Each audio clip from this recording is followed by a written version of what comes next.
데릴 홀트는 1961년 미국 테네시주에서 태어났습니다. 1984년 23살 때 여자친구였던 20살의 크리스탈과 결혼했습니다. 데릴은 군에 입대하게 되고 독일에 배치되었습니다. 냉전 시대의 군사적인 전략에 따라 독일은 미국이 소련의 확장에 맞서기 위해 중요한 위치에 있었습니다. 미국군이 동맹국인 독일에 배치되어 소련의 침입에 대비하고 안보를 유지하려는 목적이 있었습니다. 크리스탈도 남편을 따라 독일로 갔고 아들 둘을 낳을 때까지 살았습니다. 1990년 데릴은 이라크전이 발발했을 때 사우디아라비아로 자원봉사를 신청합니다. 이때 크리스탈은 셋째 아들을 임신하고 있었고 데릴이 독일에서의 업무가 끝나 가족은 미국으로 귀국했고 얼마 후 데릴은 사우디아라비아로 떠났습니다. 데릴이 전쟁터에 있을 때 크리스탈은 혼자 셋째 아들을 낳았고 그녀는 매우 힘들어했습니다. 남편 없이 출산에 양육까지 하려니 도저히 견딜 수 없어서 그녀는 집에 어린 아이들만 두고서 친구와 만나 술을 마시며 해소하려 했습니다. 엄마가 집을 비우는 날이 늘어갔고 큰아들은 엄마를 찾겠다며 이웃집을 돌아다니기도 했습니다. 이웃들은 경찰에 아동학대로 신고했고 경찰과 아동복지 담당자들은 다음날 아침 크리스탈을 만났지만 경고만 할 뿐이었습니다. 크리스탈은 경찰의 경고를 받고 아이들을 시댁에 데려다 주며 키울 수 없다고 말하곤 떠났습니다. 크리스탈은 친구와 살며 자유를 만끽했습니다. 아버지로부터 아이를 맡고 있다는 연락을 받은 데릴은 긴급 휴가를 받고 집에 돌아왔으나 정작 크리스탈의 행방을 알 수가 없어 아무런 해결도 못한 채 아이들을 아버지께 맡겨두고 복귀해야만 했습니다. 1992년 데릴은 육군에서 제대했습니다. 그는 집으로 오자 크리스탈의 자녀 방임, 유기를 신고했고 이혼하며 그가 자녀 양육권을 얻었습니다. 그는 비록 이혼은 했지만 혼자서 출산하고 양육하며 힘들었을 아내에게 늦게나마 미안한 마음이 들었고 조금은 아내의 방황도 이해해 보려 했습니다. 아이들에게도 엄마와 헤어지게 한 것이 미안해서 한 달에 두세 번씩은 꼭 크리스탈에게 데려다 주었습니다. 크리스탈은 사우스캐롤라이나주에 있었고 그가 사는 테네시에서 500km가 넘는 거리였습니다. 크리스탈 또한 아이들에게 미안했는지 만나면 서로 즐겁게 지내기도 했습니다. 1992년 말 크리스탈은 흑인 남성과 하룻밤을 보내고 임신하게 됩니다. 그가 어디에서 와서 어디로 갔는지 모를 그저 하룻밤 남자였습니다. 데릴은 그녀가 딱했는지 미련이 남은 것인지 재결합을 제안했습니다. 그들은 다시 동거를 시작합니다. 크리스탈이 낳은 막내딸을 데릴은 자신의 성을 부여해 자녀로 받아들였습니다. 그러나 93년 크리스탈이 딸 카일라를 출산 후 다시 술을 찾습니다. 데릴은 술독에 빠져 사는 그녀를 잘 달래보려 했지만 매일 반복되는 음주에 비난하면서 폭력을 가하기 시작했습니다. 1995년 재결합한 지 2년 만에 심한 폭력을 당한 크리스탈은 아이들을 데리고 보호소로 향했습니다. 그리고 보호소의 도움으로 공공주택으로 이사합니다. 데릴은 가족이 자신을 떠났다는 생각에 정신이 번쩍 들었고 아이들을 찾아 나섰습니다. 양육권은 데릴이 갖고 있었기에 아이들을 찾는 것은 어렵지 않았습니다. 경찰이 그에게 크리스탈을 고소할 것인지 물었을 때 그는 아니라고 대답했습니다. 크리스탈은 그가 자신을 학대하고 아이들에게까지 정신적인 학대를 가하고 있다며 그가 아이들을 돌볼 수 없는 상태라며 역으로 고소했습니다. 데릴은 자기 잘못을 인정했고 양육권은 크리스탈에게로 변경되었습니다. 처음 크리스탈은 데릴이 아이들을 만나는 것조차 반대했지만 그가 매일 공공주택을 방문해 아이들의 얼굴만이라도 보고 왔습니다. 결국 크리스탈은 주말 동안 아이들과의 만남을 허락했습니다. 크리스탈이 거주하는 공공주택의 주변엔 바퀴벌레들이 돌아다니고 마약하는 청소년들과 폭력에 노출된 아이들도 종종 보였습니다. 데릴은 크리스탈에게 지금 사는 곳이 아이들이 살기에 좋은 환경이 아니고 지역의 범죄율 또한 높은 편이라 걱정된다며 재결합 의사를 내비쳤습니다. 크리스탈은 이번에는 들은 채도 안 했습니다. 95년 여름이 끝나갈 무렵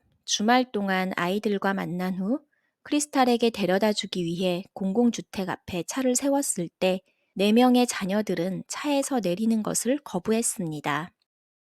아버지와 헤어지는 것이 싫다고 했습니다. 데릴은 크리스탈에게 차에 타라고 말합니다. 하지만 그녀는 차에 타기를 거부했고 그는 후회할 거라는 말을 남기고 그대로 차를 몰고 떠났습니다. 크리스탈이 즉시 경찰에 신고했습니다. 데릴은 얼마 안 가 경찰서 앞에 아이들을 내려다 주고 떠났습니다. 데릴은 아이들과 만나면서도 주기적으로 크리스탈에게 자녀를 빼앗으면 후회할 것이라고 위협했습니다. 1997년 가을 크리스탈은 딸아이가 한 명 있는 남자와 연애를 시작했고 비밀리에 그의 집으로 이사했습니다. 데릴은 이 사실을 알지 못했고 2개월이 넘는 시간 동안 그는 자녀들을 볼 수 없었습니다. 그리고 1997년 11월 29일 크리스탈에게서 전화가 걸려옵니다.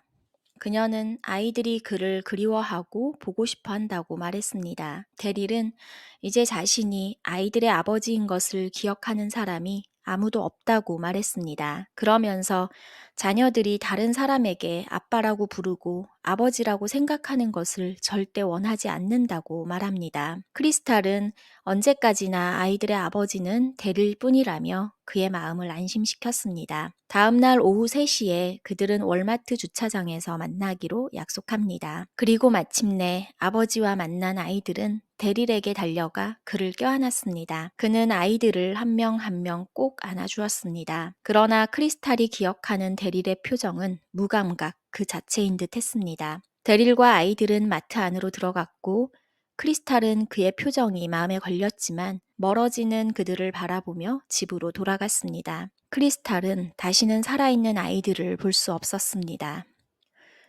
11월 30일 밤 9시 45분쯤 데릴은 경찰서에 찾아가 자신의 이름, 주소, 생년월일을 밝히고 4건의 살인사건을 신고한다고 말했습니다. 경찰이 목격자냐고 묻자 그는 자신이 내 자녀를 죽였다고 대답했습니다. 데릴은 경찰관이 수갑을 채울 수 있도록 자발적으로 일어나서 등 뒤로 손을 얹었습니다. 그는 크리스탈이 아이들을 못 보게 했기 때문에 자녀를 살해했다고 자백했습니다. 반자동 소총으로 차고에서 아이들을 죽였고 총과 시체가 모두 거기 있다고 설명했습니다. 또한 차고에 폭탄을 설치했다고 말합니다. 그는 자녀를 살해한 후 크리스탈의 집으로 가서 현재 남자친구와 그의 어린 딸을 죽이고 그 집에 폭탄을 터뜨린 후 자신 또한 집에 돌아와 폭탄을 터뜨릴 예정이었다고 말합니다. 그러나 자녀들을 살해한 후 마음이 바뀌어 경찰서를 찾은 것이라고 했습니다. 현장에 출동한 경찰은 그의 말대로 차고에서 내구의 어린 시신을 수습했고 총 또한 찾았습니다. 그리고 차고에서 화염병과 유사한 방화장치 5개를 발견했습니다.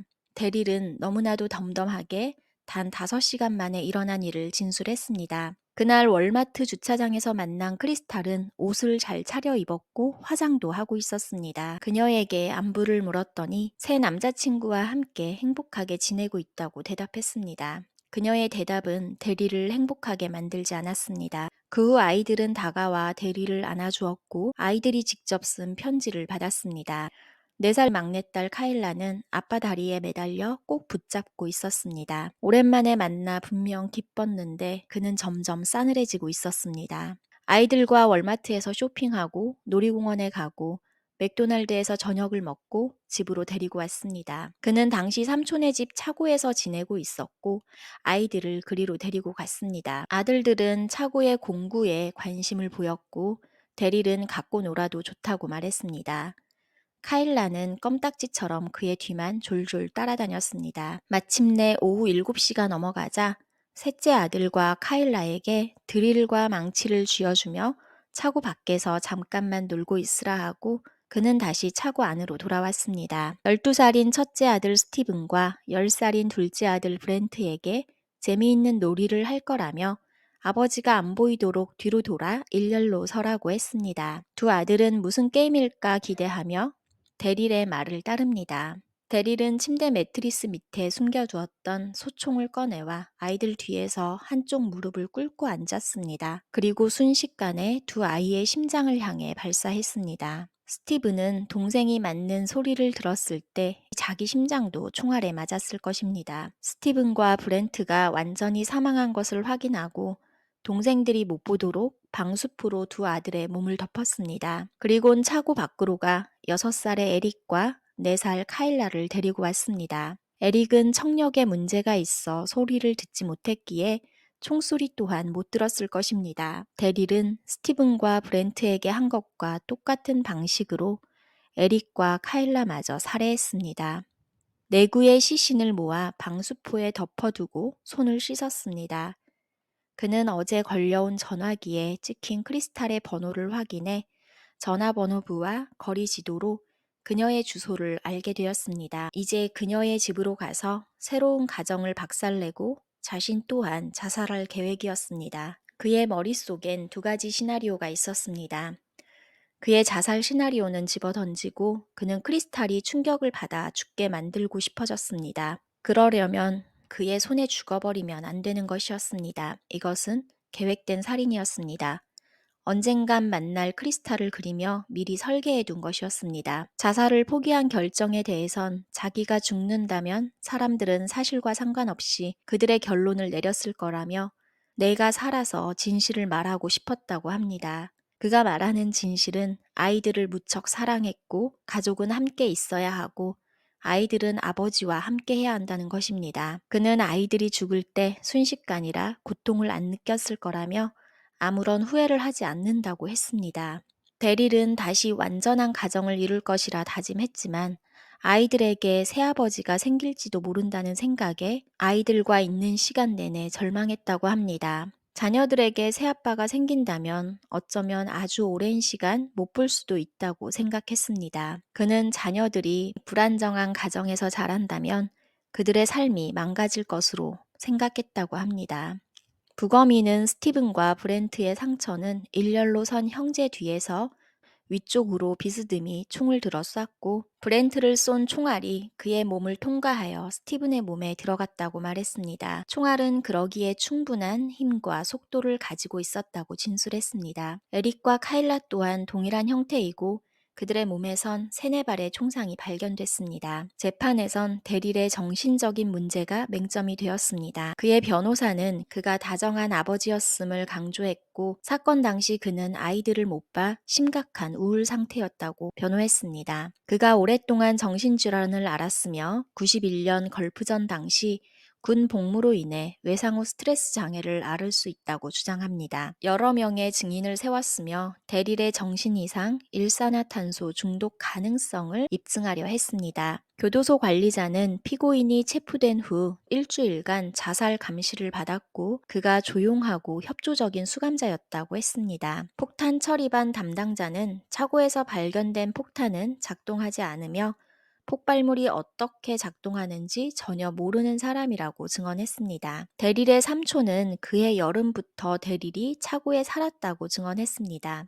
그는 방수포로 덮인 공간에서 잠을 잤으며 가을이 되자 이 밀폐된 공간을 따뜻하게 하기 위해 프로판 히터를 사용했습니다. 삼촌은 자녀를 볼 수 없게 된 후 데릴이 더 조용하고 움츠러들고 반응이 없고 활력이 떨어졌다고 증언했습니다. 전문가는 일산화탄소가 기억력에 영향을 미치고 IQ를 감소시키며 우울증, 정신병 및 신경학적 결함을 유발할 수 있다고 증언했습니다. 환기가 어려웠다면 일산화탄소가 누출되었을 가능성이 있다고 증언합니다. 또 다른 신경심리학자는 범죄가 발생한 지 약 6개월 후에 대리를 인터뷰하고 테스트했습니다. 결과에 따르면 그의 IQ는 120으로 우수했지만 정보 처리와 시각적인 정보를 받아들이는 데 걸리는 시간, 운동 속도에도 결함이 있는 것으로 나타났습니다. 사건을 저질렀을 당시 데릴은 결혼 생활의 종료와 자녀들의 안녕에 대한 우려로 심한 우울증을 앓고 있었다고 말합니다. 심하게 우울증을 앓고 있는 부모는 자신과 자녀의 삶이 무가치하다고 믿고 삶의 끔찍한 운명에서 자녀들을 구하기 위해 그들을 죽일 수도 있다고 설명했습니다. 데릴은 아이들과 연락이 안 되는 동안 밤에 잠을 잘 수 없었고 일주일 내내 일했으며 다른 활동에는 흥미를 잃었습니다. 또한 살이 빠졌고 다른 사람들과의 접촉을 피했습니다. 변호인 측은 우울증이 일산화탄소 중독으로 인해 악화하였다고 주장했습니다. 하지만 전문가는 사람이 심각한 우울증을 앓고 있어도 여전히 옳고 그름을 판단할 수 있다고 말했습니다. 일산화탄소 오염 여부를 테스트하기 위해 살인 당시와 유사한 조건에서 주거 공간을 재현했고 테스트 결과 일산화탄소의 증거는 발견되지 않았습니다. 배심원단은 일산화탄소 중독과 관련 없다는 의견에 만장일치로 유죄의 사형 의견을 냈습니다. 데릴은 자신을 변론하지 않았습니다. 증인으로선 크리스탈은 비통해하면서도 그가 생물학적 아버지는 아니었지만 특히 막내딸 카일라를 사랑했다며 좋은 아버지였다고 증언했습니다. 그러면서도 가장 괴로운 것은 아이들이 아버지 데릴에게 느꼈을 마지막 감정에 관한 것뿐이라며 눈물을 흘렸습니다. 1999년 6월 네 자녀를 살해한 혐의로 데릴은 사형을 선고받았습니다. 변호사들이 항소를 제안했지만 그는 누구도 자신을 변호하는 것을 거부했습니다. 2007년 9월 45살의 데릴은 정기 의자에 앉아 생을 마감합니다. 당시 테네시주에선 사형을 선고받은 죄수들이 약물 주사와 감전사 중 선택할 수 있었는데 대부분의 경우 약물 주사를 선택했습니다. 정기의자는 1960년 이후 죄수에게 선택받지 못했는데 대부분 한 번에 죽지 않아 고통을 오래 느끼기 때문입니다. 이를 알면서도 데릴은 선택했고 현대식 정기의자는 1700볼트의 전류로 그의 심장을 마비시켰습니다. 미국의 저명한 로스쿨 교수이자 사형제도 옹호 변호사 로버트 블래커는 데릴과 20통이 넘는 서신을 주고받았습니다. 그는 사형 집행 일주일 전 데릴과 인터뷰했습니다. 로버트는 10년 전 사형 선고를 권고한 배심원 중 한 명이었습니다. 그러나 2007년 그와의 인터뷰가 끝난 후 마음이 복잡하다고 말합니다. 데릴은 아이들이 지저분하고 위험한 환경에서 불행하게 사는 것보다 죽음이 낫다고 생각했다고 말했습니다. 아이들은 지옥에 가지 않았을 거라고 믿고 있었습니다. 로버트는 데릴의 죄는 사형받아 마땅하지만 그를 이해할 수 있을 것 같다고 말했습니다. 로버트는 처음 데릴을 봤을 때 분노했고 그 다음 슬펐고 이후엔 데릴에게 연민을 느꼈다고 말했습니다.